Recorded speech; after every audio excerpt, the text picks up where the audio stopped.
I would like to ask, what's one of the most valuable lessons your own dad taught you while you were growing up? Thank you very much. One of the things that I remember my dad for is integrity.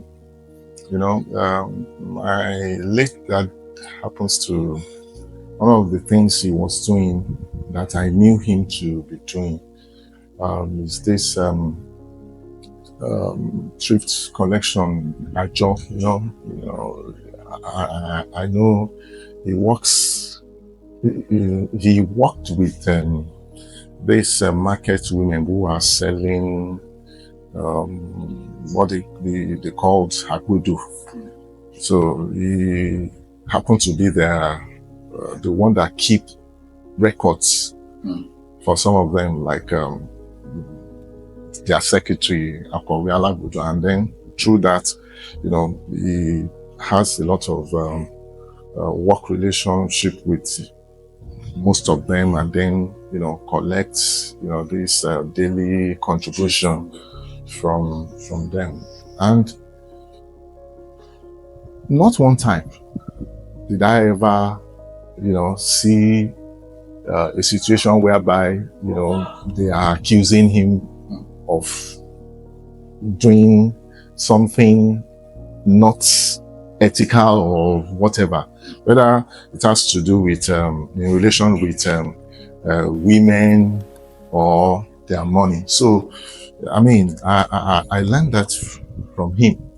You understand? So in spite of the fact that he has a lot of responsibility at home, children schooling and things like that, within his means, and we will always tell you,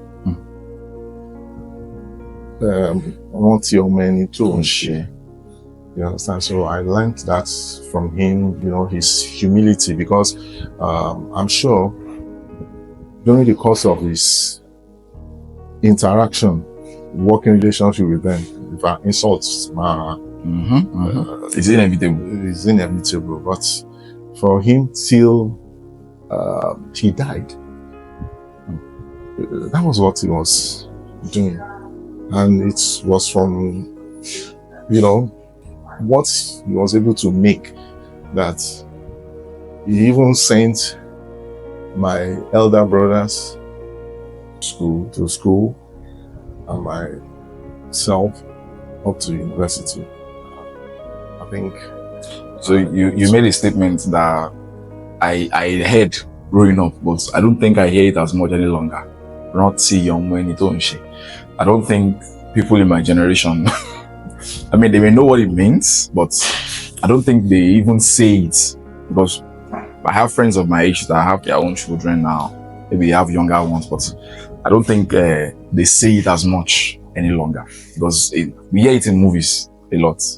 If, say for instance, maybe somebody is going to school, okay, but daily will run till men don't share, which means more little timbo. Thank you very much, sir. So, can you describe the moment you first found out that you were going to be a father? What went through your mind? A lot, because that time I was just starting off in life, just finished NYSC, but I've decided that okay, within a short period of time after my NYSC, I was just going to settle down. Of course, after myself and my wife, we tied the knot, and of course, she took in. It was a lot, because that time it was one of the most challenging periods in Nigeria history. After the annulment of the June 12, most things that one has already planned for, and you are already seeing it that okay. In fact, I remember there was in fact some few days ago I was just still thinking about that company. We were to have our office the day that we were to resume work in that office in Cocoa House. That was when the strike, pen strike and everything. I mean, everything just turned upside down. So learning that was really challenging because I look at it that wow, fatherhood demands a lot. Yes. Especially in terms of finance. And I'm just coming up, even most of the things that one has already thought, they are secured. You understand? Because of the political situation in the country now, everything just turned haywire. It was really, don't let me use the word troublesome, but it was mind-boggling. It was mind-boggling. So what were the emotion you felt when the baby was delivered? When the baby was delivered? I was joyful because the fact that I'm now a father. You understand? And I've always desired that I want my child to be a girl.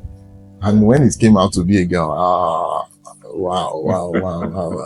I was extremely happy. You understand? I just knew that, look, all these initial challenges, you understand, because of the political situation in the country in terms of finance, it's just a matter of time. We will organize ourselves, you understand, myself and my wife and then, and thankfully, God was so good to us. In fact, when that child came, it was blessing upon blessing. I'm telling you. What's a sacrifice you've made for your children that you've never told them about, or that they might not fully understand yet? If you are comfortable sharing, because I'm sure they will see this video. So, I one thing I know about my children, one time, they used to call me bye daddy. At times, I smile that I'm always thinking about you guys, that the things that I suffered, because I used to tell them a story in my primary school. It wasn't something so palatable, where back then, all these theater people, they will be going from school to school. And I remember this particular one was not even about some of these people that will show their power, build muscles, then they'll put mortar on them and, just want to show how strong they were. And the money was just, I think it was 2 kobo to watch this man performing.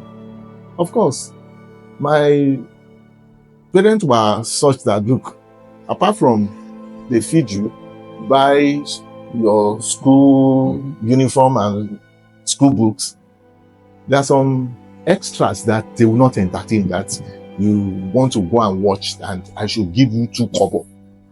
So, and of course, they refused to give me. In fact, that day I felt so bad.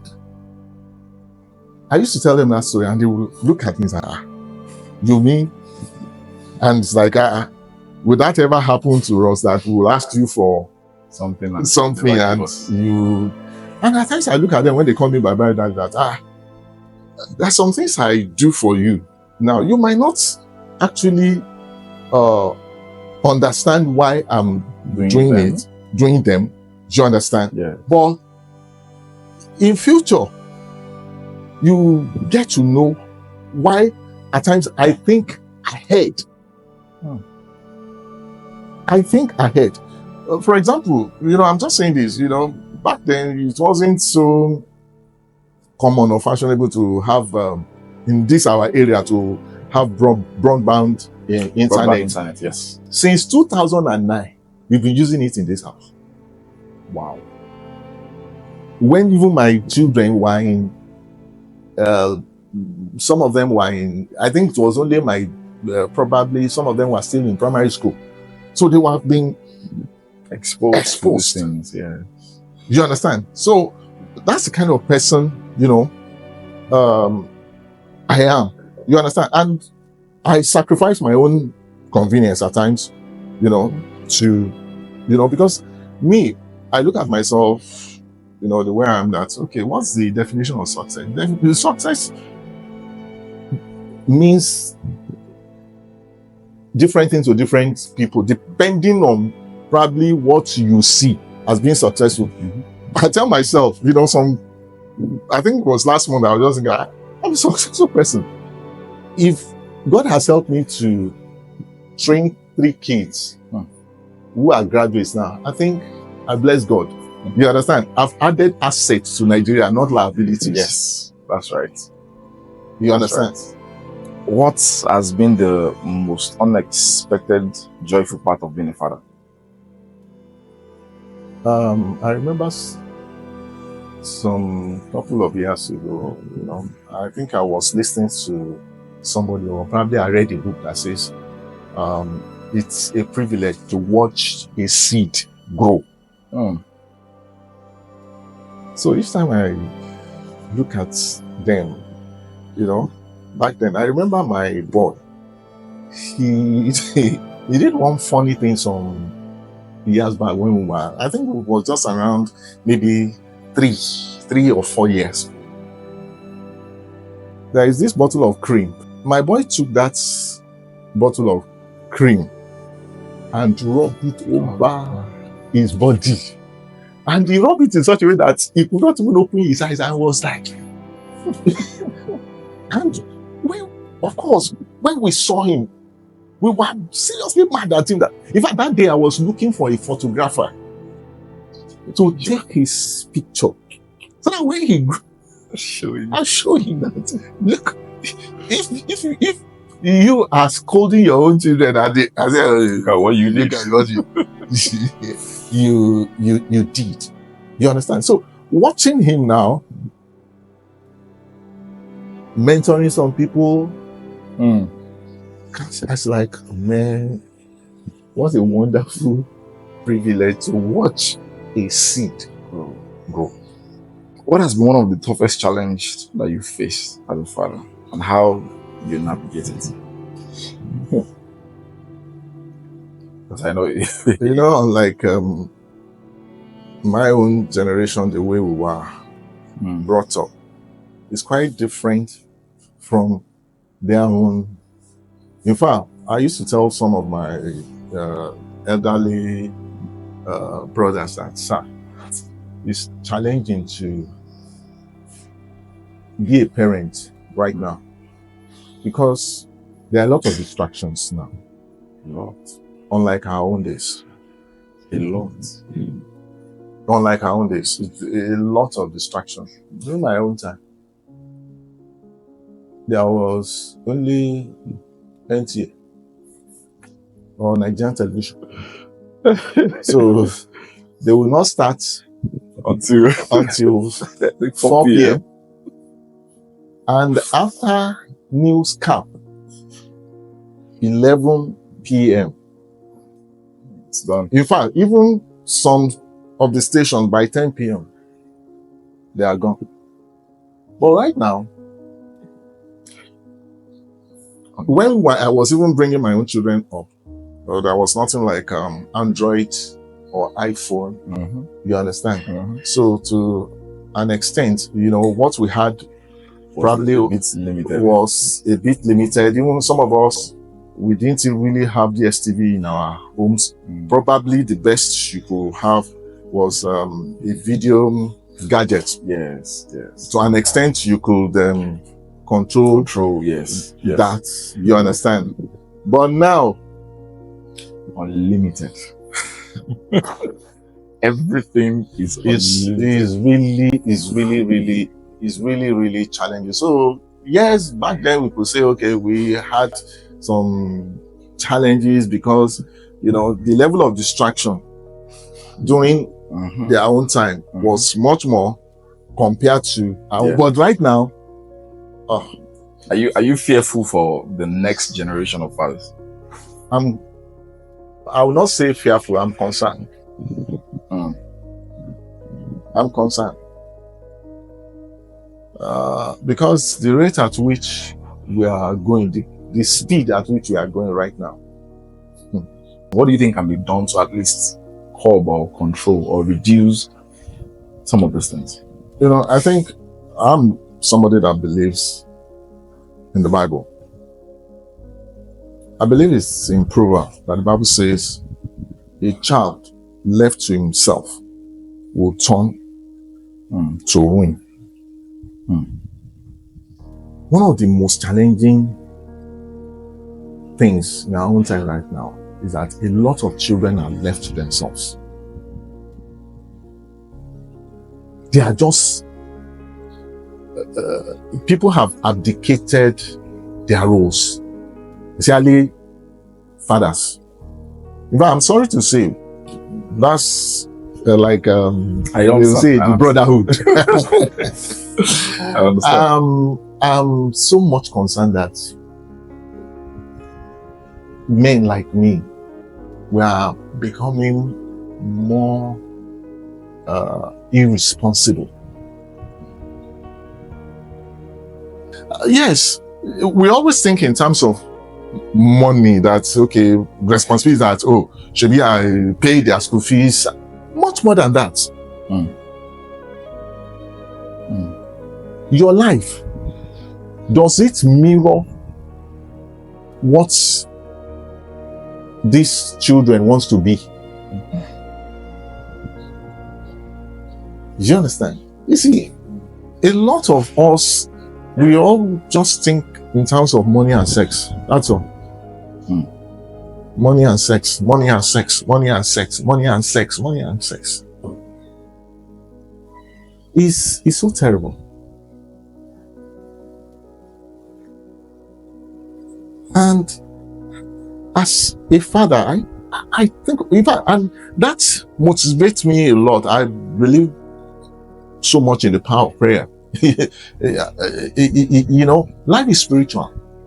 I agree. Whether you believe it or not, you want to say they are Christian fanatics or whatever you want, life is spiritual. As a father, you are the head. That's the control room, or the control whatever you can call. Control room. So, and when the brain is faulty, the whole body, do you understand? That's exactly what we are having right now. Because a lot of us, we have abdicated our role as fathers. Forget, yes, I know, women, they have their issue, but the way I always think, look, you play your own part, play your own role. And I'm sure that if a lot of us as fathers, we have played our own role, because the Bible equally says that train up a child in the way he should go. Train up a child in the way that when he is old, he will not depart. The training will always stay with him. It will always stay. But, when they see you as a father, all you are pursuing is sex and money, they believe that is the way to go. The way to go. No, I'm not saying sex and money are not important, but when they are the controlling, you understand? There is nothing wrong with desire. But if your desire is what is controlling your life, then that person is heading for destruction. You understand? Yeah. And I see a lot of us fathers, we cannot exercise control. And that's why, everything has, gone haywire. The child sees his father coming home near our ago KKK, the ago KKK. 1 a.m., 2 a.m. Yeah, he believes that is. So what advice would you now give us that are going to become fathers very soon, navigating this very, very Tough. I'm a firm believer in the Bible. The Bible says, the fear of the Lord is the beginning of wisdom. They will tell you wisdom is the application of knowledge. Yes. We have a lot of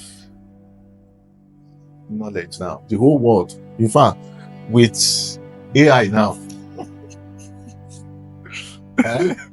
knowledge for but how to now apply it? That's wisdom. That's wisdom. So, and the Bible says, the fear of the Lord is the beginning. That's the foundation. You understand? If I fear God, I will not want to do evil to you. You understand? And I will not be selfish. Because most of the evil in the world center around selfishness. That's right. Selfishness, nothing. You wonder that, you know, among the Western world, it's very easy for people to go into partnership in business. But in Nigeria, you think twice. You shine your eye. So, but when we have the fear of God, you understand? So the fear of God is the beginning. So, have the fear of God. It does not matter what your religious inclination is, but have the fear of God. Thank you, sir. Has fatherhood changed your perspective on life or even your own priorities? You know, as a father, you have to make a lot of sacrifices. Like the economists, they will say opportunity cost. You have to, you understand? You know, some people will say, "Wait, come on to jogun." I want to get ogbon. You understand? That's look,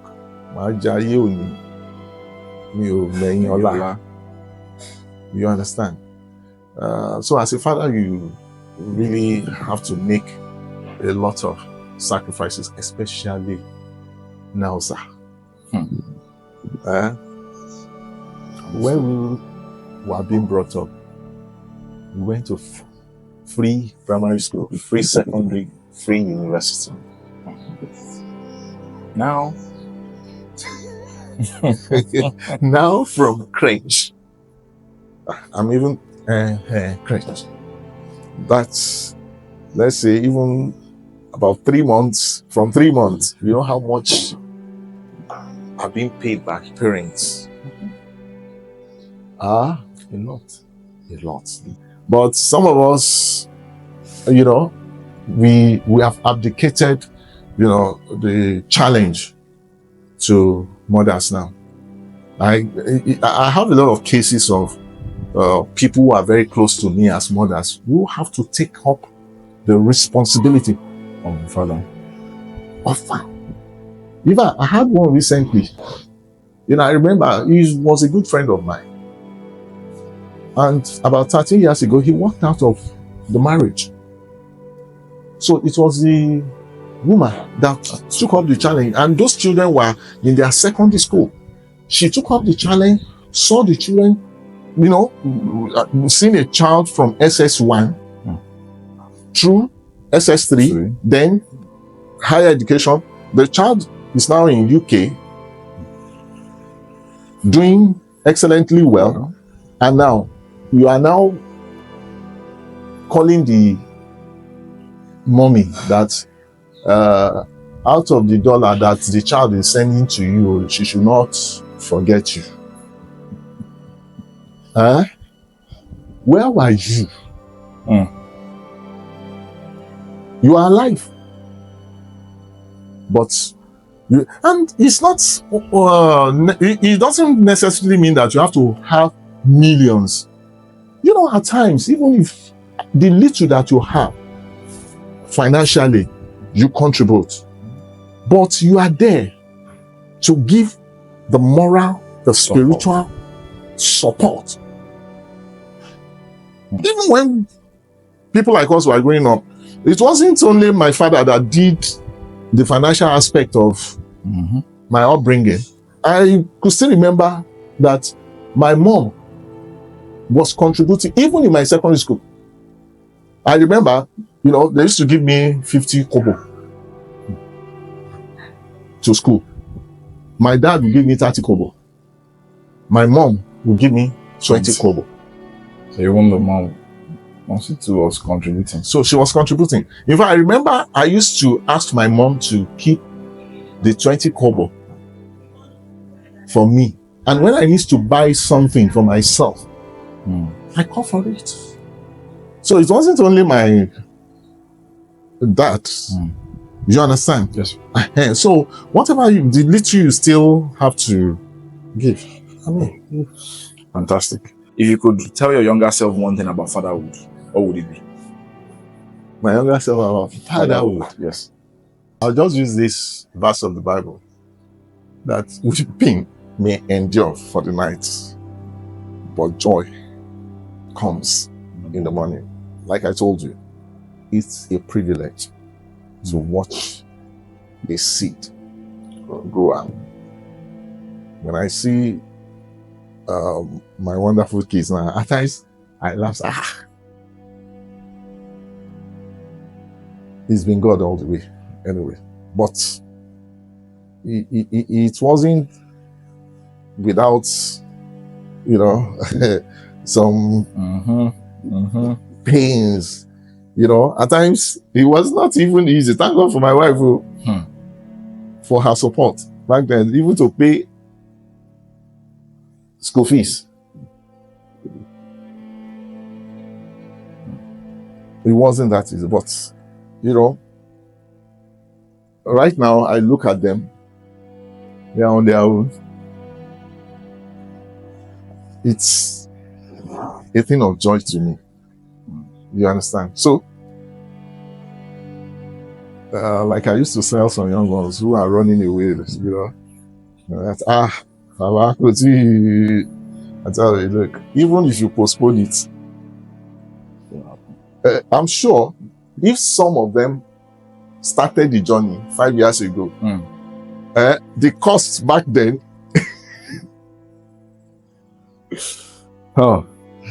When you think about your children all grown up, what is the one thing you would hope they remember about you as their dad? As their dad? What's the one thing you would hope that they remember about you? I used to tell them, go first class. What does that mean? Be the best in whatever you do. Anything is possible. And I remember I used to tell them that, look, when I was in secondary school, my late principal of blessed memory, Mr. F. Ola Oridota, on the assembly, he will tell us, you know, this, that Abeokuta Grammar School prefers a first-class character and second-class brain to a first-class brain and second-class character.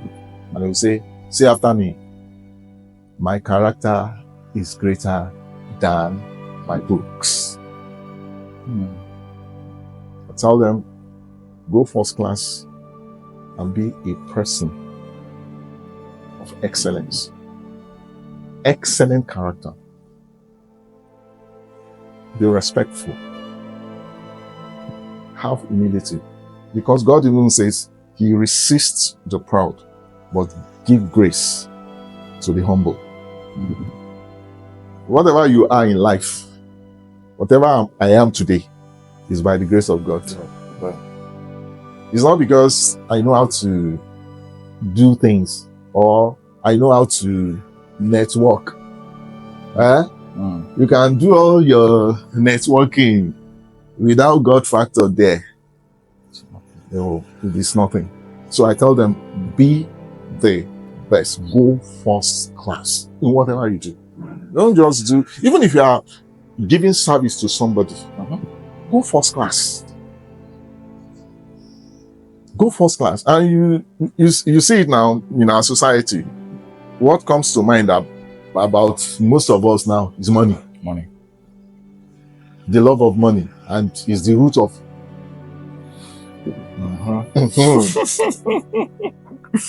All right, so I was going to ask, what does fatherhood truly means to you in your heart? I think you said a lot, except you want to say anything else. Fatherhood What does means that mean? giving. Please say that again, sir. Fatherhood means giving.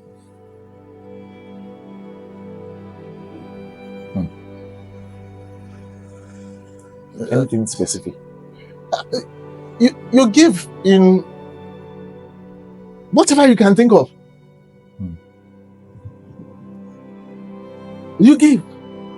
If anything happens, who do they call?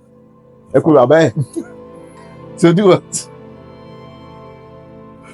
To give. They are calling you to give.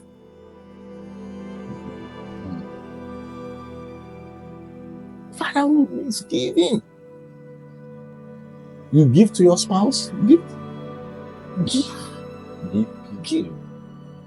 See, like I told you, without any, I'm a firm believer in the Bible. The Bible says, "For God so loved the world that He gave." Love is giving. You tell your wife you love your wife. The proof of your love is your giving. And now, you should have girlfriend and you are not dropping something. There's no love, bro. There's no love, bro. Peter. Without money, there's no love. There's no love. There's no love. Thank you very, very much, sir.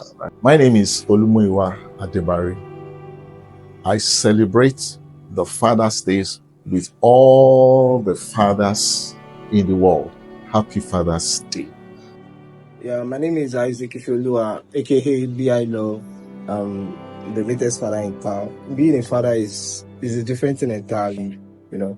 Meeting myself for the first time changed a lot about me. Changed the way I think, the way I see things. It's a beautiful thing to happen to any father. What surprised me most being a father is the attachment. There's this attachment that you don't want to miss your son every day. See, we're always together.